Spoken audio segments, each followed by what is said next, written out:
So hi, everyone. Welcome to the Business Spotlight Series. My name's Mark McNulty, president of Action Coach Bluegrass in Southern Indiana. And today I have Dylan Stapp, who is founder and director of business development of Turf Tech, as my guest. Welcome, Dylan. Hey, thanks for having me, Mark. Yeah, great. So today we're going to be talking to Dylan about his business, his journey to business ownership, and some of the challenges and best practices that he's encountered along the way, and share a little peek into what it's really like to build and operate a business. If this is your first time on the channel, be sure to like and subscribe to get notifications when new conversations like this one drop. So Dylan, thanks again for being here today. So go ahead and tell our listeners a little bit about Turf Tech and how this all came about. Turf Tech is a commercial lawn and landscape company. We have two divisions of Turf Tech. We have our commercial side where we focus on large apartment complexes, industrial properties, HOAs, anything that has a lot of grass and a lot of landscaping is kind of what we focus on. And then our other side of Turf Tech is our residential fertilization, weed control, and mosquito control. We started Turf Tech, my partner and I, Grant. We started Turf Tech in 2019. We had our individual companies when we were younger. I started in high school. Grant did too. We ran our companies and we met actually through BNI. We kind of had similar challenges. So we started working together a little bit. We were on opposite sides of town. So I was on the Dixie side and Grant was kind of on the east side of Louisville.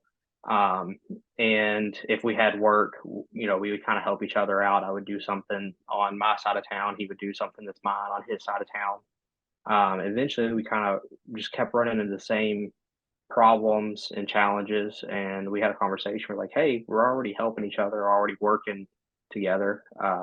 What do you think about merging and forming a company together? So those conversations eventually led to Turf Tech starting in January of 2019. Awesome. So in that 5 years, you've grown from just a few employees up to what, 40 something employees now? Yeah. Yep. We in our peak summer and peak snow, we're right at about 40 employees. Okay. Awesome. So, how do you and Grant kind of divide and conquer the roles of owners and Yeah, so Grant is very good with numbers. So he focuses on all the financial side of things. And then I do most of our sales. So I do all of our customer contacts. I do a lot of the bidding, a lot of the outbound sales. That's where I focus. all right. So good. So tell us a little bit about Turf Tech. What makes you guys special? Why should somebody come to you instead of, there's a lot of competition for lawn treatments for, Yeah. Both on the commercial residential. So what is it that makes you guys so special that you've had this awesome growth and great results? Yeah, so I think it kind of starts with the name, Turf Tech. We really implemented a lot of technology. We've got multiple systems that we run Turf Tech off of. It starts with all of our guys have an app on their phone that has their entire day on it. They take their pictures, they take their notes for each job they go to. The app has everything they need. It has the notes for the job. Does this property have a dangerous hill, or does this property have an area that stays wet? Any of those questions is answered on their app when they pull up to the job and clock in. When they clock into a job, they have to take pictures before and after. It also GPS tracks them throughout the entire day. So I think just the way that we approach technology is the first thing. We've also culture is huge for us. We're working really hard to build a culture of people that people want to work here. We want to be a destination company. I truly believe that if you treat your people right, they're going to treat your customers right. I think it starts internal. And I really think that is what sets us apart, is that we're doing everything we can to really give our people a place that they enjoy being at. They want to come to work every day. And then I think that will trickle down to when they're out in the field. Awesome. So, so what's something you wish people knew about Turf Tech? Um, oh, that's an interesting question. Uh, I think we have started how a lot of larger commercial companies start. You know, we start with doing residential work. Um, I guess what sets us apart is we still do residential work. So for our commercial clients, what that means for them is that they get um, a level of service where we have to be personable with them. They get a lot of communication through us because on the residential side, it's constant contact. Um, and we're going to keep that. We've learned a lot from our residential customers, and I think a lot of times people don't carry that over. So I guess just I'd like people to know that we have a real personable side of Turf Tech that we're going to carry over to everyone. Okay, awesome. So you mentioned technology. I want to go back to that real quick. So how Yep. does that technology help your customer, help you serve your customers better? What's the advantage to your, to your clients and customers of your embrace and integration of technology like you have? I think ease of use, ease of contact. Um, we're very easy to do business with. They have a portal that they can log into and see everything that's being done. They can see all their invoices. They can see when things are scheduled. Um, so I think that's the biggest thing. And then also, if there's ever any questions about what we did or when we did it, we have all of the, I guess, proof that we were there and we did that. Okay. Okay, awesome. And I'm a client and I like the fact that I get notifications when someone's coming out. It's not a surprise. And I can go look if I'm not sure, when you're coming next, I can go look it up and find Mhm. it. So that does make it easier and nobody else really has that. So but I want to make sure everybody understood that and that because I think that's a big differentiator Yeah. um, Yeah. on the service side. So marketing. So you're the business development guy. So tell me about, what are your marketing strategies? Where do you get your clients from?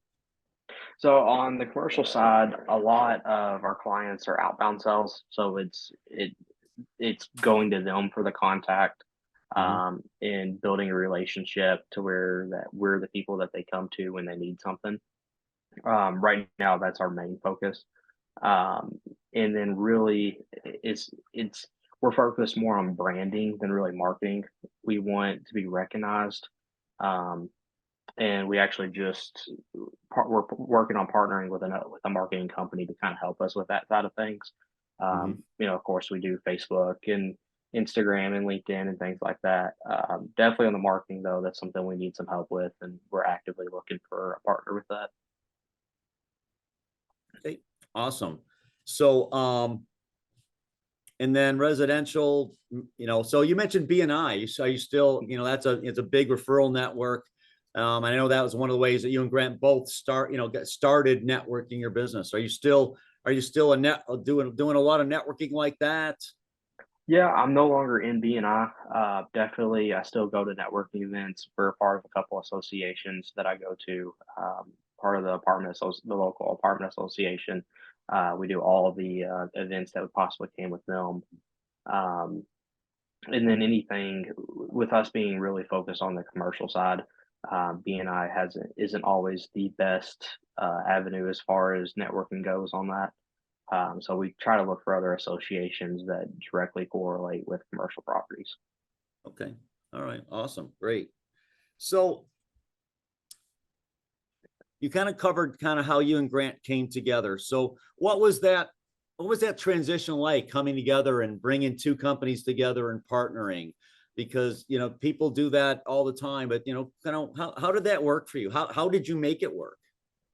I think it really helped that we were already working together before, we just decided one day to to partner together. Um, we had we had already been on jobs together. We had already helped each other through situations. Um, a partnership is a lot like a marriage. You definitely have your ups and your downs. You have good days and you have good, bad days. But at the end of the day, you have someone else to lean on. Um, you know that if you're away, there's someone else taking care of your business. Um, it's there's a lot of tough conversations that need to be had when you first start working together. You need to know really the layout and what your responsibilities are, and that'll help just in the future of arguments or confusion, um, of who's going to take care of what, and also your strengths, and when you work together, the other person's strength. My strengths aren't numbers. That's Mhm. Grant's strengths. So I'm not going to try to be the numbers guy. So it's just what your strengths are is what you need to focus on. Right. Okay, good. So when you look back on your journey, your 5-year journey with Turf Tech, um, what are some of the memorable roadblocks or hurdles that you had to overcome? Um, Hiring people, it would be the big one. Mm. People. We have, I think we've made all the mistakes when it comes to hiring the wrong people or putting the wrong people in the wrong places. And that's something we're actively working on now. We're just putting the right people in the right seats. Um, we've, I think everyone went through a portion a few years ago, where you just needed any of the help you can get. We were willing to hire anyone that walked in the front door. Um, and we've finally gotten to the point where that's not the case. We only hire people that we believe want to be here, and we only hire people that we want to be here. Mhm. So culture is extremely important to us now. So I'd say one of the biggest hurdles was just figuring out who we need to put where. Um, and then we kind of took the approach, and not saying that it's right or the wrong way to do it, but we took as much work as we possibly could do. In most cases, we took more work than we could even think about handling, and then we Mhm. were just going to try to figure it out. So in that process, we kind of neglected a lot of the organization and processes that we needed in place to do, to handle a staff of 40 people and to do, that much work. Um, and we made a lot of mistakes through that. So now we're working on the processes. We know we'll have work. That's not a worry of ours. So now we need to get organized. We need to have the processes in place. Um, so yeah, I think really that was one of the biggest hurdles or mistakes we made was not focusing on the internal processes, and just trying to do work. Just trying Mhm. to do as much work as possible. Um, and then Grant and I trying to wear all the hats. You know, we've been the people that are out there running weed eaters and running mowers and planting Right. bushes. Um, and that's not where we need to be. We need to be running a business. Mhm. So, it took us probably longer than we should have taken to, figure that out and start moving ourselves into growing a business and not cutting grass. Yeah. Was there any kind of trigger event that kind of led to that opening of your eyes, figuratively, that hey, we need to spend more time being business owners than lawn guys and Um, lawn care guys? I definitely wouldn't say there was just one thing Mhm. that made us realize that, but when you hear from people that you really respect that, hey guys, a little disappointed in the communication I've gotten. I think that we heard that from a couple of people that we really looked up to, and I think that was the big eye opener that we have to we have to shift how we're doing this. We can't be running a truck every day and then come back and try to make up all the short filing or all the shortcomings in the office at the same time. It's just simply impossible to do that. Right. So what kind of management team or infrastructure have you put in place to manage a team of 40 people? Yeah, so we have a really large direct report property that we send 12 to 13 guys to every single day. We have a manager that solely manages that property and in that crew. We have a turf manager that he's going to manage all of our applications and irrigation services. And then we put a landscape manager in place where he's going to take care of all of our landscape projects. And then we'll have a mow manager that manages all of our mow guys.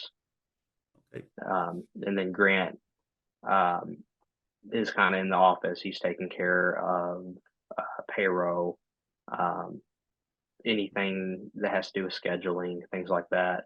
And then you have me. I kind of manage the large direct report guys with their manager, and then any of the sales. So what kind of things do you do to develop your supervisors, managers, leaders?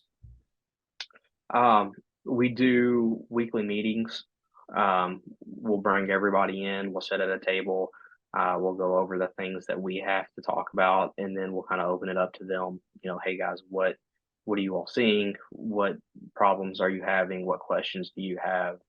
And then we'll kind of go into that how to develop um, them to handle those situations, what to do during those situations. So just really a lot of touch points with them over situations, how to handle them. We Mhm. want them to be able to handle the situations, not us to step on their toes and go handle it. Right. Okay. So what's if to your ability that you're willing to say publicly, what's next for Turf Tech? Where do you see the business going in the next 3 to 5 years? Yeah, so we're going to really focus on our commercial division. We really want to grow our maintenance. So that's mowing, landscape maintenance. We're really wanting to focus on the commercial side of things for that. Within 5 years, we would definitely like to have another location. So whether that comes through acquisition or just starting up a new location, we'll, kind of see where that goes. And then we're looking at some acquisitions as far as fertilization weed control goes. We would like to try to buy up another company on that side of things. Okay. Great. So are you and Grant goal setters? How do you set goals for the company? Yeah, so that's I guess I kind of have a different view on goal setting. I'm not really a goal setter per se. I like we always kind of just shoot for the stars. Figure it out. We've never really been the type of people that put something on paper and say we want to reach that. I've always kind of found that consistency, just being consistent and doing what you say you're going to do, will end up um, going over any goal that I could have set. I've kind of seen that through my life, in athletics and in business, where I would rather just do the best I possibly can, and see where that takes me than actually set a goal. Okay. That's clearly served you well. So Yeah. so that's why I asked. So Yeah. so That's probably not the popular answer to that question, but that's right, simply what we've done. right.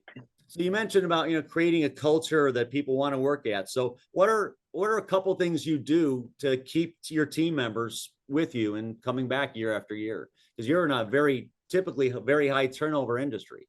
hmm Yeah, the lawn care industry it can be very high turnover, and we've definitely experienced that in the past. Um, I think accountability is really where what will help that. Having the right people here um, is what's really going to solve any turnover solution. So just not letting people that have bad attitudes or don't come to work or show up late, we simply just don't let them be a part of our team.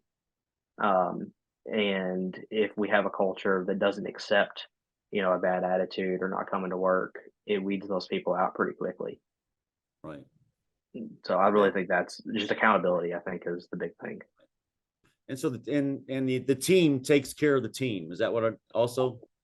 Exactly.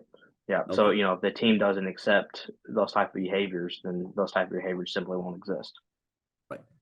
Okay. Right. Awesome.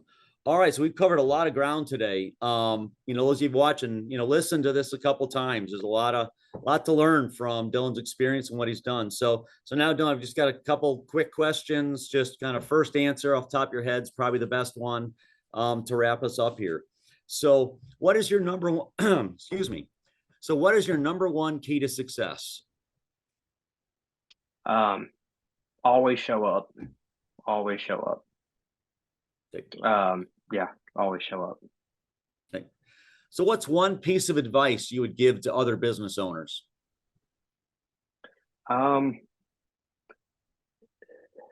Never give up, I think is the big one.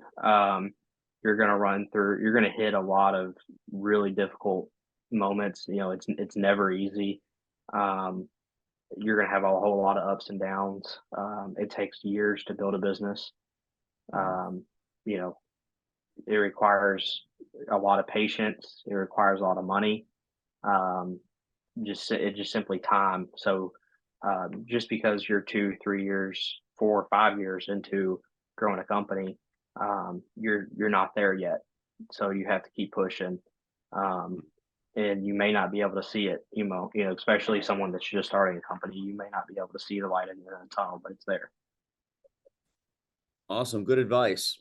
So what's one book or audio version of a book that you're reading or have read recently that you would recommend to other business owners? So currently working on It Can't Hurt Me. Can't Hurt Me. Okay. Yep. So by David Excellent. Hawkins. Yeah. Okay. Excellent.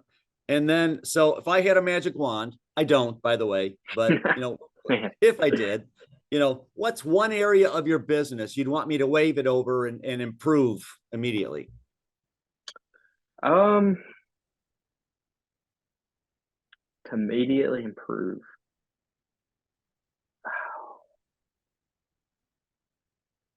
We have a lot of things that we're really working on. And I understand that everything takes time. You can't do everything at once. Um, I guess just to have all of the ideas of processes that we have in our heads or on paper, to actually implement all of those. Okay. So if we could just, if I could show you a piece of paper of all the ideas of processes I have, and we could just wave it over top of it to implement all of those, that'd be it. And I'm not sure what just happened behind me. Yeah, that was interesting. That was I was odd. like, yeah, it's like, did you do that? I didn't. No, I didn't touch anything, but okay. But it was a nice effect. Yeah, So yeah. So, all right. So, before I ask my very last question, so how would somebody get a hold of you or learn about you if they were looking to learn more about you and contact you so that they could hire you? Facebook, you can go to Turf Tech K, or it's at Turf Tech KY is our Facebook. You can find me on LinkedIn, Dylan Stapp on LinkedIn. You can always visit our website, fill out a form on our website, and we can set up a time to meet if you have a property you'd like us to look at. Okay, awesome. Thank you. All right. So, last question of today: what inspires you the most today? What inspires me the most?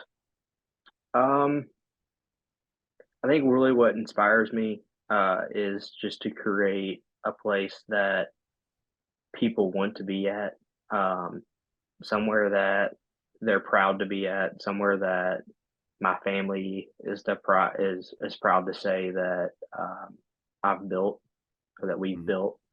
I think that's really what inspires me is just the people around me. Okay, awesome. Love that.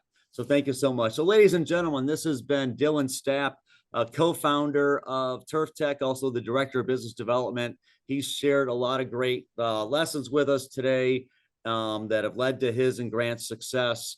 So I highly recommend listen to this a couple times and then go ahead and subscribe to this channel so that you can get all of our interviews and learn lessons from all the amazing business owners that we're interviewing. We're doing about 2 interviews a week and just sharing best practices and also learning about great providers of services. So if you need lawn care, I highly personally recommend Turf Tech. Get a hold of Dylan, and he and his team will do a great job taking care of you. So thanks again, everybody. Thank you, Dylan, so much for sharing your time with us today. Yeah, thank you. I appreciate it. All right. So, ladies and gentlemen, we will see you again next time. Bye for now.